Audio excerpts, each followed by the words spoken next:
श्री शिवाय नमस्तुभ्यम।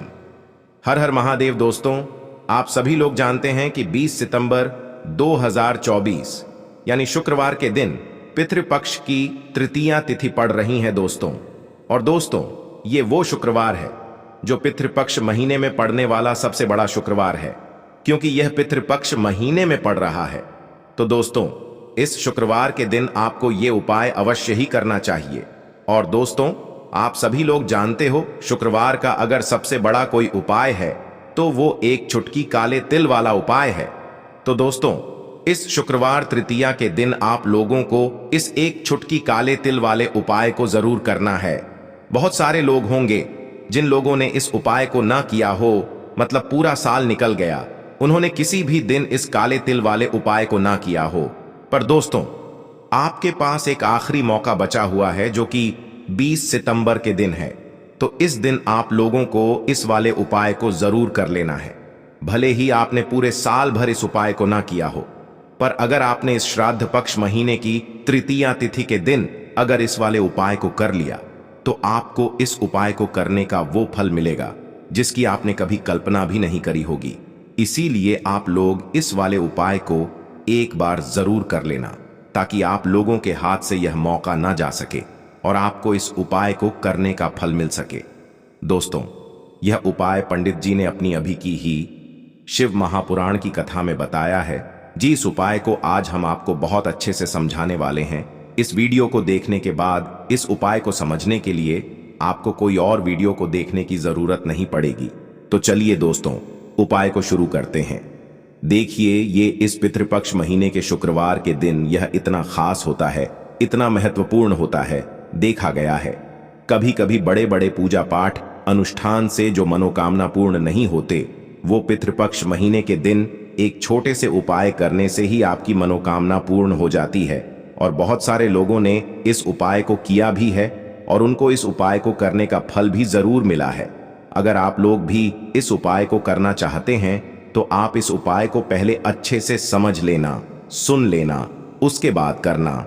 आपको इस उपाय का फल जरूर मिलेगा। और इस उपाय को कर लेने से आपके घर में चाहे किसी भी प्रकार की दुख और समस्या क्यों ना चल रही हो, आपको उसका कारण भी नहीं पता है कि भाई यह समस्या किस कारण से चल रही है। उसका कुछ भी कारण हो सकता है, जैसे पितृ दोष हो सकता है या किसी भी तरह का मंगल दोष भी हो सकता है। तो इस दिन आप लोगों को यह वाला उपाय कर लेना है।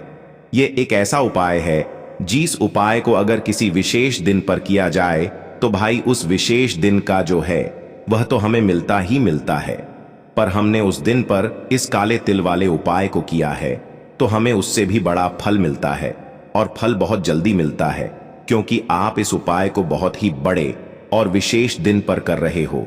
तो चलिए अब उपाय के बारे में बात करते हैं, लेकिन उससे पहले आप लोगों को यह जानना आवश्यक है कि आखिर यह उपाय किस समय करना है, किसको करना है और कैसे करना है। तो चलिए हम आगे आपको वीडियो में एक एक करके बता देते हैं। लेकिन उससे पहले अगर आप लोग हमारे चैनल पर नए हैं तो हमारे चैनल को सब्सक्राइब कर लेना और इस वीडियो को लाइक करके कमेंट बॉक्स में श्री शिवाय नमस्तुभ्यम ओम नमः शिवाय जरूर टाइप कर देना।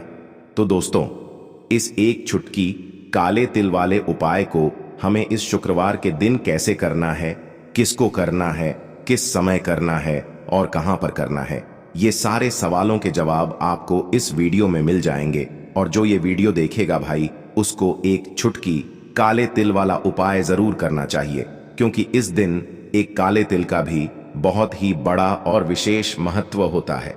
और जब बात आ जाए एक चुटकी काले तिल की, तो ये सोने पे सुहागा वाली बात हो जाती है और ये एक बहुत ही बड़ा उपाय हो जाता है इस शुक्रवार तृतीया का।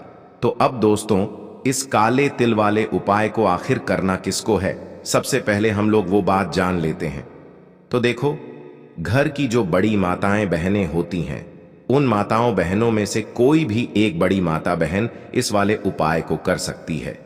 और दोस्तों, अगर आप चाहे तो अपने घर में से सभी सदस्यों को भी इस उपाय को करवा सकते हैं। अगर किसी व्यक्ति की खुद की कोई मनोकामना है, खुद की कोई दुख और परेशानी है जो कि वह अपने लिए ही करना चाहता है, इस वाले उपाय को तो वह खुद अपने लिए भी कर सकता है। बाकी अगर कोई घर में से ऐसा है जो कि अपने पूरे घर परिवार की सुख और शांति के लिए यह वाला उपाय करना चाहता है तो भाई वह भी कर सकता है, उसमें भी कोई दिक्कत वाली बात नहीं है। कहने का मतलब यह है कि इस उपाय को हर एक सदस्य भी कर सकता है और पूरे घर परिवार के सदस्य के लिए घर की बड़ी माताओं बहनों में से कोई एक माता बहन भी कर सकती है। माताएं बहनें अगर घर में उपस्थित ना हो या वह यह वाला उपाय ना कर पा रही हो तो फिर घर का कोई बड़ा सदस्य भी इस काले तिल वाले उपाय को कर सकता है, चाहे फिर वह पुरुष ही क्यों ना हो, उसमें कोई भी दिक्कत वाली बात नहीं है। अब दोस्तों, इस एक चुटकी काले तिल वाले उपाय को हमें करना कहां पर है? देखो, इस उपाय को हमें मंदिर में ही करना है। बहुत सारे लोग प्रश्न करते हैं हर एक उपाय को करते समय क्या हम इस उपाय को घर पर या मंदिर में कर सकते हैं? देखो, तो इस वाले उपाय को आप घर ही करोगे तो अच्छा रहेगा। अगर घर पर तुलसी का पौधा नहीं है तो शिव मंदिर में उपाय को करोगे तो भी अच्छा होगा इस वाले उपाय को। उसके बाद में दोस्तों जो अगला प्रश्न निकल कर आता है वो यह आता है इस उपाय को लेकर कि आखिर इस उपाय को हमें किस समय करना है, सुबह के समय करना है कि शाम के समय करना है? तो देखो, इस वाले उपाय को आप लोग सुबह के समय भी कर सकते हो और शाम के समय प्रदोष काल में भी कर सकते हो।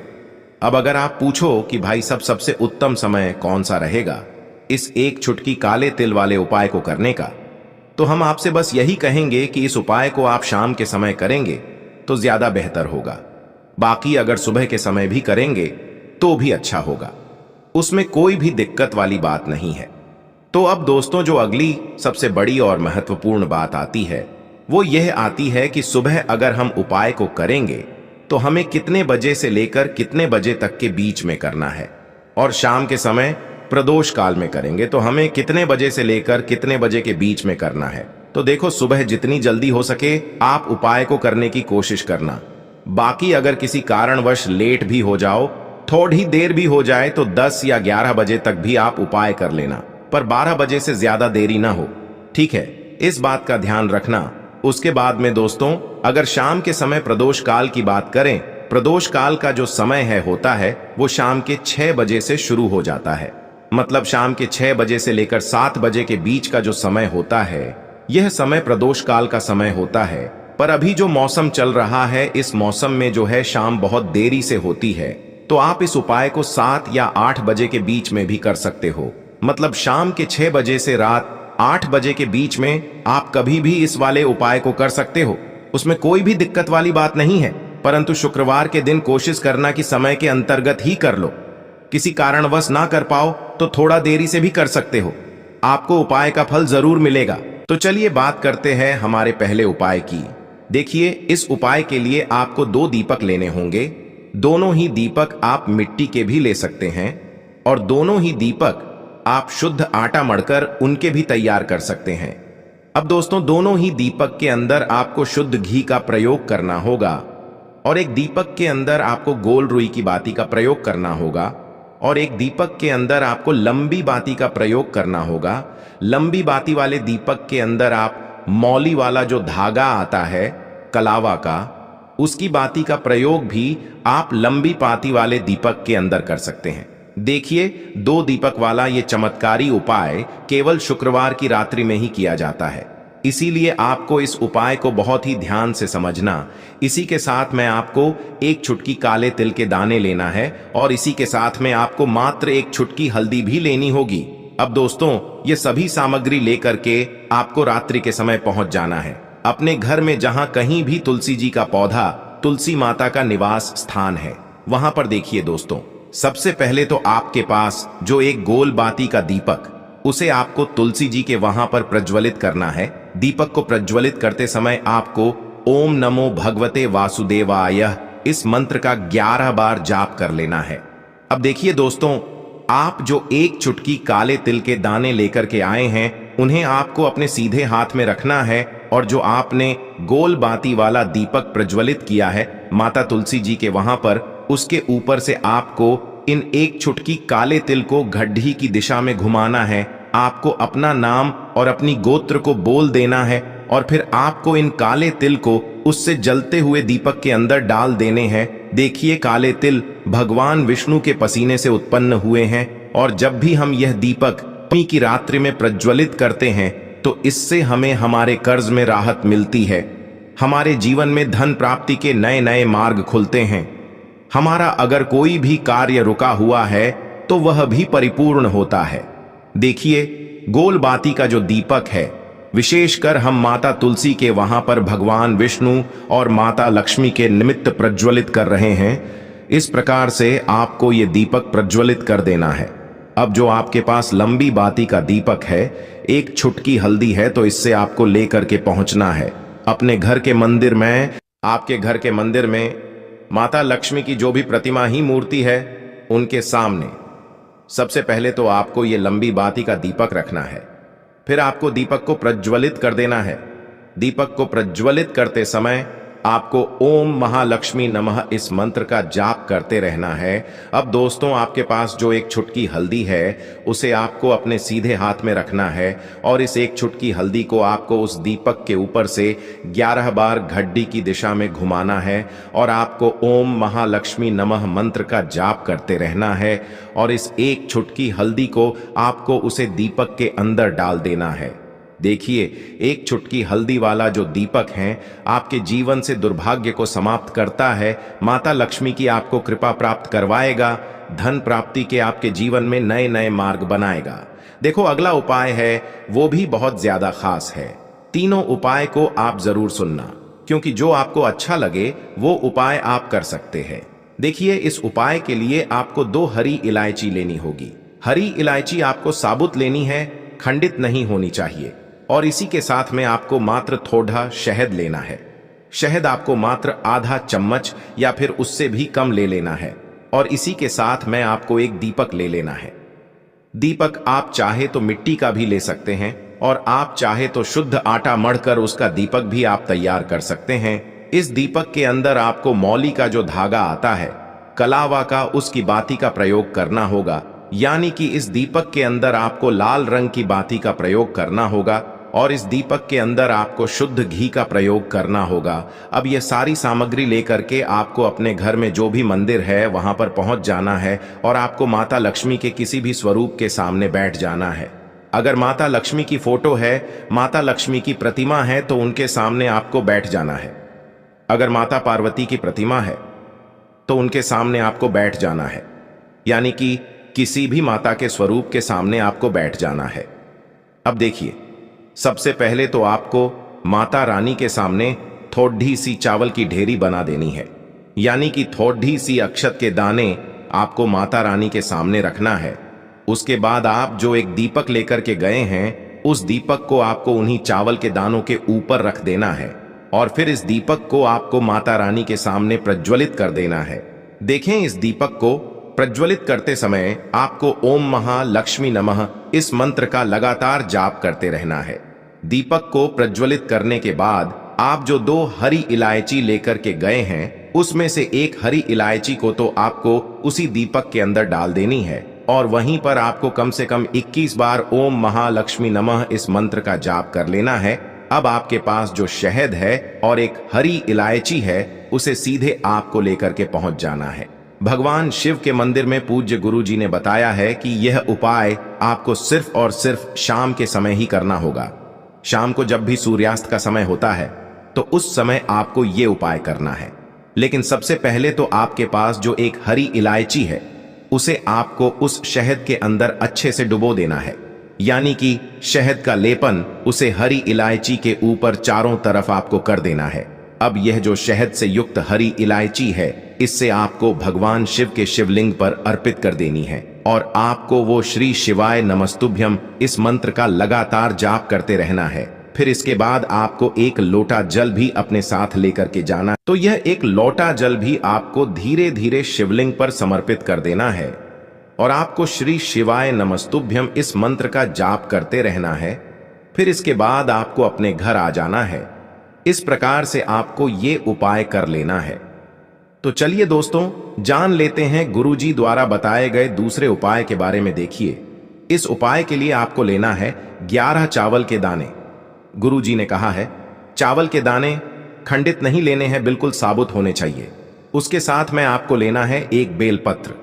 बेलपत्र का भी एक नियम है, अगर आपके पास बेलपत्र नहीं है तो आप शिवलिंग से उठाकर उसको पुनः शुद्ध जल से धोकर इस्तेमाल कर सकते हैं। इस प्रकार आपको बेलपत्र लेना है इसके बाद आपको एक लोटा जल लेना है। अब ये सब सामग्री लेकर आपको जाना है महादेव के मंदिर में। देखो, अब आपको उत्तर साइड में खड़े हो जाना है और सबसे पहले आपको एक बेलपत्र अपने हाथ पर और 11 चावल दाने रखकर शिवलिंग के ऊपर अपना नाम और गोत्र बोलते हुए समर्पित कर देना है और ओम नमः शिवाय श्री शिवाय नमस्तुभ्यं का लगातार जाप करना है। अब आपको जो एक लोटा जल साथ में लेकर आए थे उसे धीरे धीरे बेलपत्र और चावल दाने के ठीक ऊपर आपको समर्पित करते जाना है और शिव पुराण के मूल मंत्र श्री शिवाय नमस्तुभ्यं का 11 बार जाप करना है और अपनी मनोकामना बोलते जाना है। देखो, बस छोटा सा उपाय करना है, देखना एक दिन आपके सब काम बनने लग जाएंगे। गुरुजी का बहुत ही विशेष उपाय है। चलते हैं तीसरे उपाय की तरफ। देखिए, इस उपाय के लिए आपको एक तांबे के पात्र के अंदर सबसे पहले अपने घर से शुद्ध जल लेना है। फिर इसी के साथ में आपको मात्र थोड़ा सा शहद लेना होगा। शहद आपको आधा चम्मच या फिर उससे भी कम लेना है और इसी के साथ में आपको एक प्यारी सी बेलपत्र ले लेनी है। बेलपत्र यदि आपको नहीं मिल पाती है तो भगवान शिव के शिवलिंग पर चढ़ी हुई बेलपत्रों को आप पुण्य शुद्ध जल से धोकर के उपयोग कर सकते हैं और बेलपत्र जो है वह कहीं से भी कटी फटी खंडित नहीं होनी चाहिए। अब ये तीनों सामग्री लेकर के सीधे आपको पहुंच जाना होगा भगवान शिव के मंदिर में। ये उपाय सुबह से लेकर के शाम तक किसी भी समय कर सकते हैं। देखिए, सबसे पहले तो आपके पास जो शहद है उससे आपको अपने सीधे हाथ की चींटी उंगली के जो पास वाली उंगली होती है अनामिका उंगली, उसमें थोड़ा सा शहद आपको लेना है और इससे फिर आपको शिवलिंग पर जहां माता सुंदरी का स्थान होता है वहां पर आपको ओम का निर्माण करना है। लेकिन जलाधारी के बिल्कुल बीच में जो स्थान होता है उससे माता अशोक सुंदरी का स्थान कहते हैं और इसी स्थान पर आपको शहद से ओम का निर्माण करना है। अब दोस्तों, आपके पास जो एक बेलपत्र है उससे आपको अपने सीधे हाथ की हथेली पर रखना है और महादेव से आपको अपनी वह विशेष मनोकामना, आपके जीवन में जो भी संकट चल रहे हैं, जो भी समस्याएं चल रही हैं, जो भी जीवन में दुर्भाग्य बना हुआ है, आप अपने किसी भी कार्य में सफल नहीं हो पा रहे हैं, तो जिस भी प्रकार की आपकी समस्या है उसे दूर करने के लिए आपको महादेव से प्रार्थना कर लेनी है और फिर यह जो एक बेलपत्र है इससे आपको शिवलिंग पर माता अशोक सुंदरी वाले स्थान पर समर्पित कर देनी है। देखिए, जहां पर आपने ओम का निर्माण किया है उसी के ऊपर आपको ये बेलपत्र भी समर्पित कर देनी है। देखिए, बेलपत्र की चिकनी साइड का हिस्सा शिवलिंग से स्पर्श होगा और इसकी जो डंडी है वो आपको जलाधारी की ओर रखनी है। पत्ती वाला भाग शिवलिंग की तरफ रहेगा। इसी प्रकार से आपको यह बेलपत्र समर्पित कर देनी है। अब दोस्तों, आपके पास जो एक जल का पात्र है उसमें से थोड़ा सा जल तो आपको बेलपत्र की जो आगे वाली पत्ती है उस पर आपको समर्पित करना है और आपको श्री शिवाय नमस्तुभ्यं इस मंत्र का जाप कर लेना है। फिर उस पात्र के अंदर जो जल बचेगा उसे पूरा आपको भगवान शिव के शिवलिंग पर धीरे धीरे समर्पित करते जाना है और लगातार आपको शिव महापुराण के मूल मंत्र श्री शिवाय नमस्तुभ्यं इस मंत्र का जाप करते रहना है। गुरुजी ने कहा है कि जल आपको इतने धीरे धीरे समर्पित करना है कि जल समर्पित करते हुए आप कम से कम 11 बार श्री शिवाय नमस्तुभ्यं या फिर ओम नमः शिवाय इस मंत्र का जाप कर सके। फिर इसके बाद वापस आपको अपने घर आ जाना है। इस प्रकार से आपको ये उपाय कर लेना है। आप देखेंगे कि आपकी सभी मनोकामनाएं अवश्य ही पूरी होंगी। ये उपाय आपको अवश्य करने हैं। इस वीडियो में हमने आपको 3 से 4 महा उपाय आपको बताए हैं जो आपको शुक्रवार के दिन करने हैं। अगर आपके मन में उपाय से जुड़ा कोई भी सवाल है तो हमें कमेंट बॉक्स में पूछ सकते हैं। उपाय करते समय कोई भी गलती नहीं करनी है। अगर आपको हमारी वीडियो पसंद आए तो हमारे इस चैनल को सब्सक्राइब जरूर करें। हर हर महादेव। ओम नमः शिवाय। श्री शिवाय नमस्तुभ्यं।